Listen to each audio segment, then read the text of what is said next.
Assalamu alaikum wa rahmatullahi wa barakatuh, and welcome to Finding Me in the ITV networks. Today with me is a dynamic, brilliant and exciting young lady. Toyin Ajao is a Peace and Conflict Doctoral Fellow and a Assistant Lecturer at the University of Pretoria.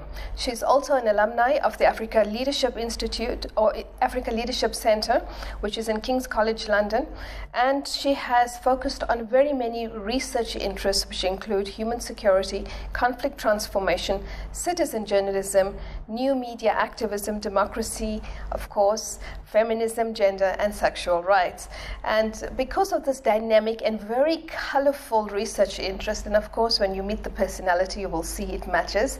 I have decided to chat a little bit to Toyin today to talk about these important issues, specifically in relation to the African context. So with that, thank you, Toyin, for being here and for sharing some of your time with me. Thank you so much for the invite, Quraysha.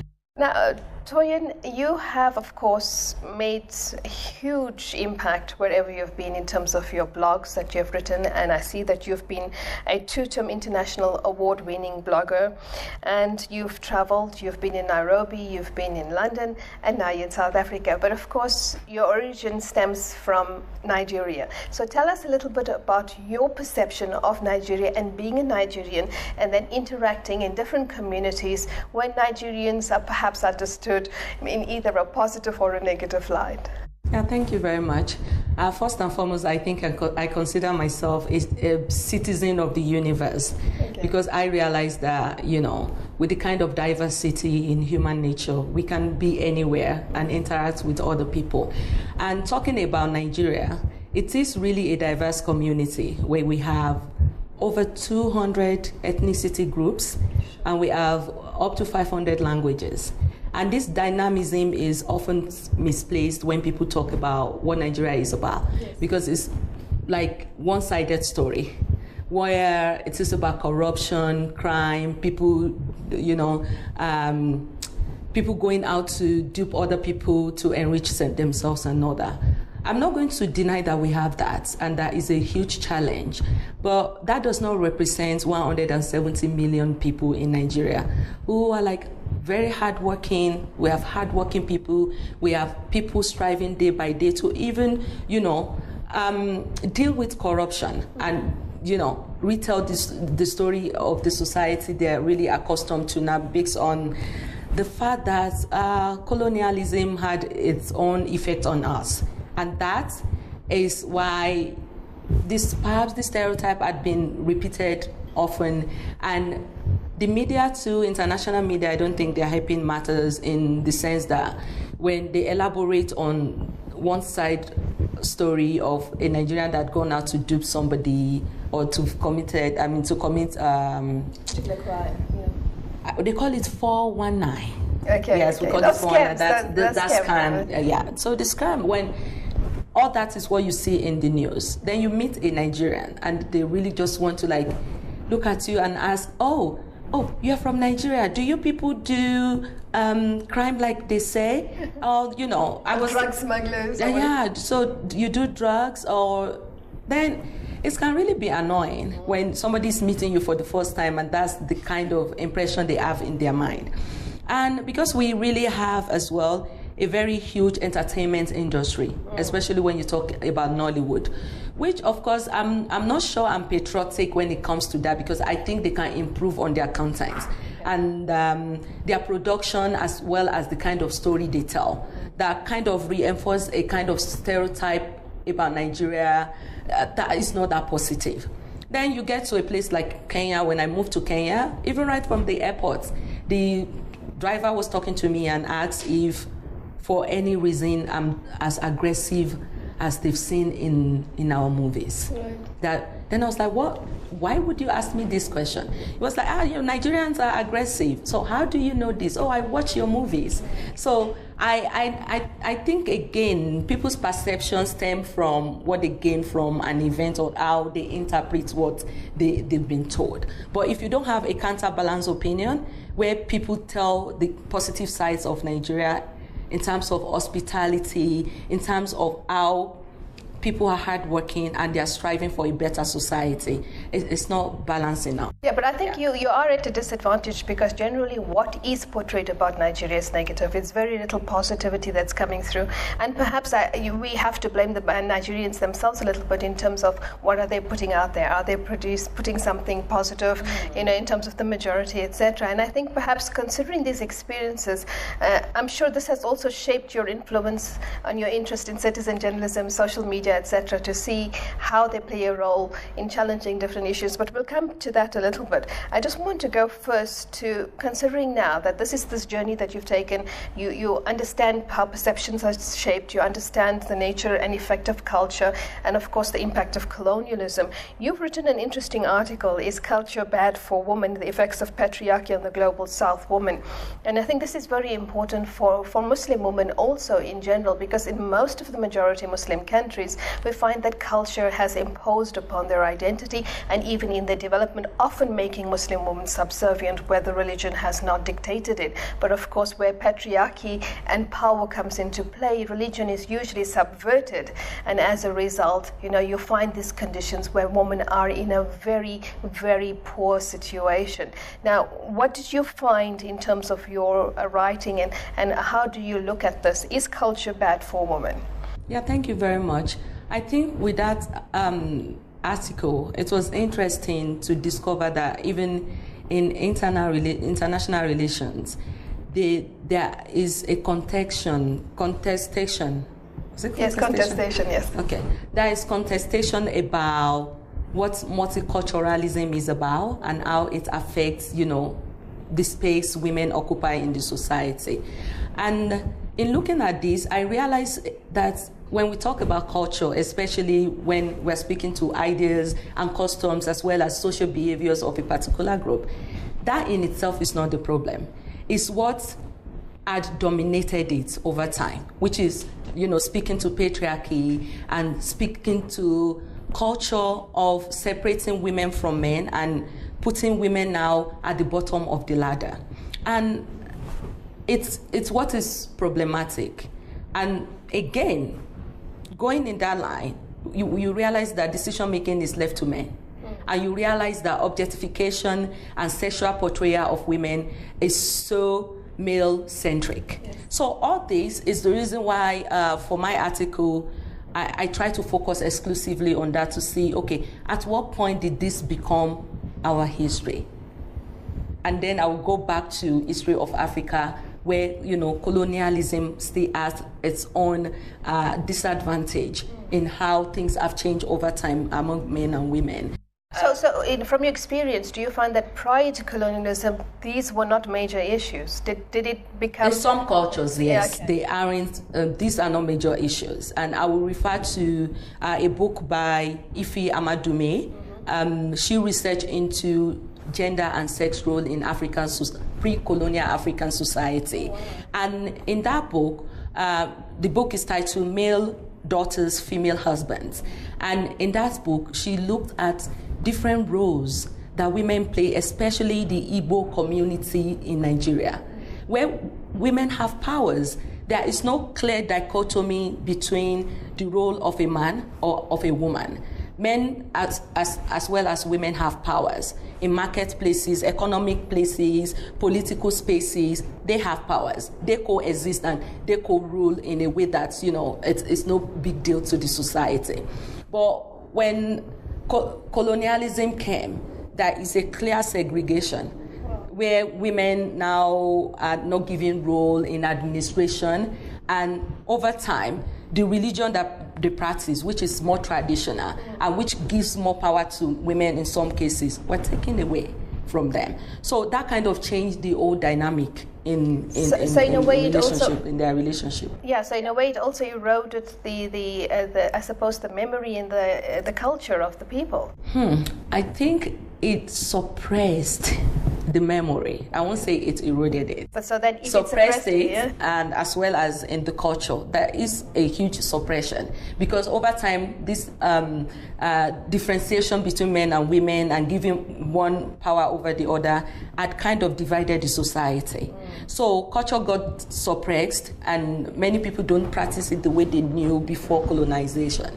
So that's it in itself is a space we need to interrogate more if we want to go back to understanding how culture itself is dynamic, yes, and that we can reclaim or retell or redefine our culture, because it's not a static thing, no, like we've been made to believe now. So we have to go to a break. When we come back, I want to talk about your new interest now, and that is about social activism, and you're looking at, of course, the Ushahidi project. I think that's very interesting, especially for people who feel that social media is the new in tool, and of course, perhaps it's a possibility of changing the way in which politics is now managed in the world. So we'll see you after the break.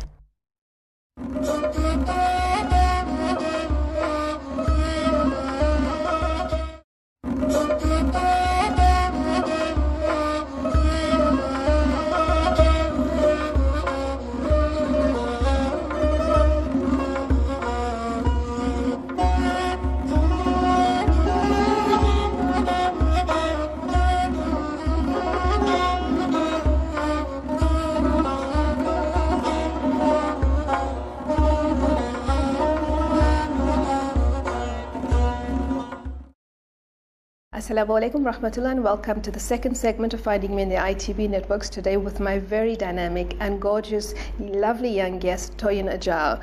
And before we went on to the break, we were speaking about the role of culture and how colonialism actually eroded certain aspects of a very dynamic and almost equitable culture which was found amongst the Igbo people in Nigeria, suppressing it to the extent that it developed these whole patriarchal networks, pushing the male power above and of course suppressing women. And that plays an important role in understanding African identity, African tribes, and of course why today we have so many conflicting issues that I suppose recur, and there's a resurgence of these continuously, because it's as if African people are at a disjuncture, away from what they actually are, and now they're facing a different situation. And I think, Toyin, based on that, this is now coming to your research and your focus on citizen journalism and crowdsourcing. I think we find that conflicts in Africa are perpetuated because Africans have been removed from their true identity, from their true cultures, from their true interpretation of who they are. Firstly, it's the absolute colonization of the mind, this creation of this inferior subject, and then of course now you're facing the new challenges in terms of how to adapt to the theft of your resources, this neo-colonial or neo-imperial powers that are put in place, national bourgeoisie who represent or reaffirm the behaviors of the past, etc. And so we have constant conflict in Africa. And now you're looking at citizen journalism as a catalyst for conflict transformation in Africa. Tell us a little bit about this, and what is this Ushahidi crowdsourcing platform that you're referring to, and why are you looking at it through this particular lens? Thank you very much. Citizen journalism, because a few people have confused that with journalism itself, like the professional or mainstream journalism. But this is speaking to people, just the public, who have access to the new media, and they are utilizing that to report news, to generate content on different aspects of civic participation. Right. So with the civic engagement of people, we realize that they are retelling the stories in a way that counterbalance what we hear from the leaders and at times what we hear from the mass media. In that sense, I discovered that apart from the Arab Spring, which was very dynamic because people came together to say no to oppression, we realized that different places, as well in Africa, citizen journalism is booming. And many people are coming out with initiatives to retell their story using different tools.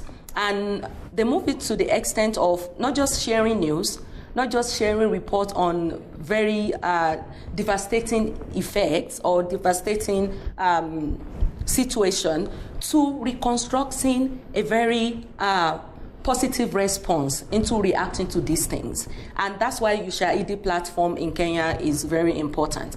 Because in 2008, the post-election violence in Kenya, 4 bloggers came together to form Ushahidi network, platform rather, and they co-work with other citizen journalists where people feed them information about places where crisis is taking place. So they crowdsource within the community to generate information to map the crisis. So eventually this led to crisis mapping, and they have at least evidence to show for number of people affected, places where they are affected. And part of the idea is so that people can seek conciliation as well as justice. So the same platform have now moved up to including participatory governance, early warning mechanism, and they emanated from just being citizen journalists who think things should be done in a way that speaks to the challenges of the people within the society. And the theme of my research is people-centered approach to peacemaking. And conflict transformation is better suited as an approach in that perspective because it looks into long-term processes. Yes.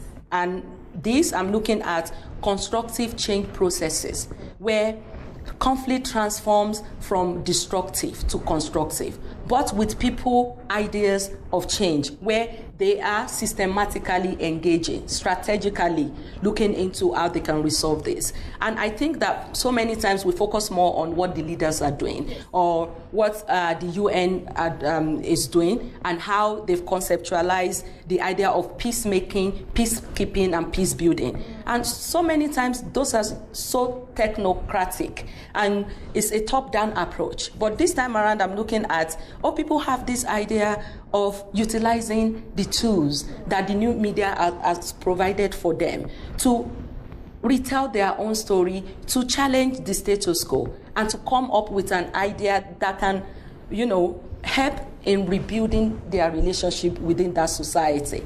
And that's why Ushahidi platform is kind of unique in the idea they've taken on board. So it's a grassroots platform.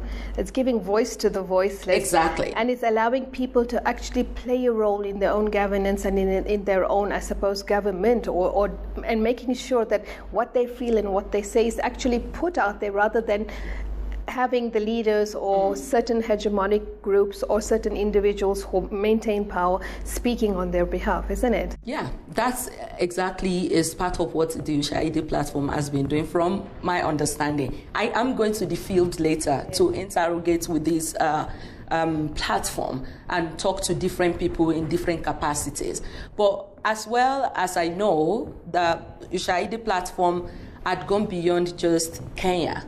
They are contributing to other places in terms of providing open source software where people can map crises, where they can utilize this tool to map disasters. Like in Haiti and Chile, they use this to help people at least move to safety and know the magnitude of the disasters that befell the people. Okay, so what does Ushahidi actually mean?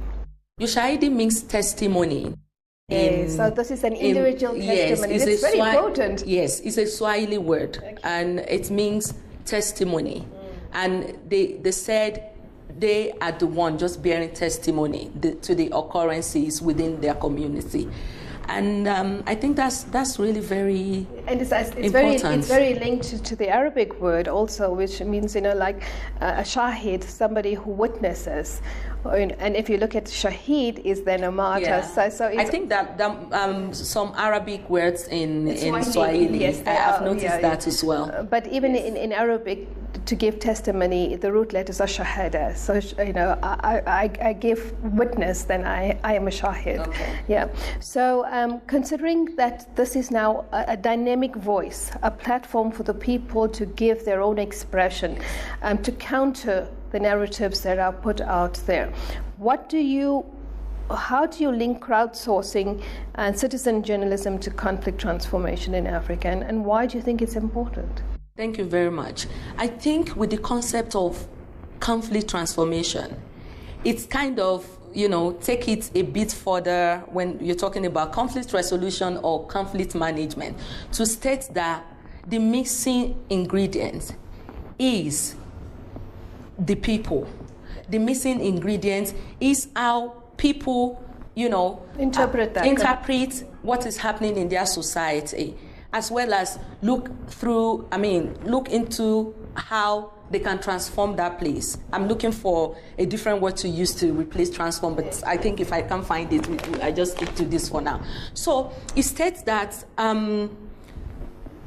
John Paul Lederach is the pioneer of this concept, and through his peace work and research, he realized that it was just too technocratic when people want to approach peacemaking, but in a way where you really allow the people themselves to come together and think through what is actually affecting their society in a strategic way. It makes a lasting impression. And it's not saying that conflict becomes resolved and everybody goes, have peace immediately. Yes. It means that over time, with constructive engagements, people are able to realize that there is a need for them to be more peaceful, but to look into different issues, the root cause of these conflicts. Yeah, but that's a longer process, of course. That's the first thing. Yeah, but that's the unfortunate thing. People don't want to do longer process. And that's the reason why we keep on going back to the same issue. Yes, and then you have military interventions, etc. And then after a few years, the conflict then is exacerbated again. Exactly. I'm not dismissing the fact that we have overarching challenges, that if we are like looking at different layers, we might say, no, this is too difficult to resolve.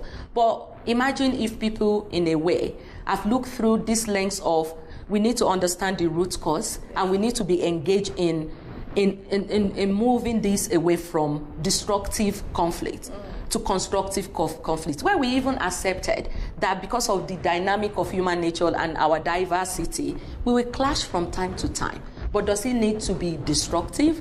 So I know that so many systems that justify this, and that's the reason why when it comes to conflict transformation, people really, really need to get on board themselves, to own that space and to own that process, and to understand how they need to strategically move towards a peaceful relationship. Okay, so considering that it is a people-centered approach and people have to contribute, is there evidence of a positive trend in conflict transformation due to the intervention of Oshahidi? That's I would not want to say yes to, because that's what my research is supposed to be finding out. Okay. And I don't have all the answers yet.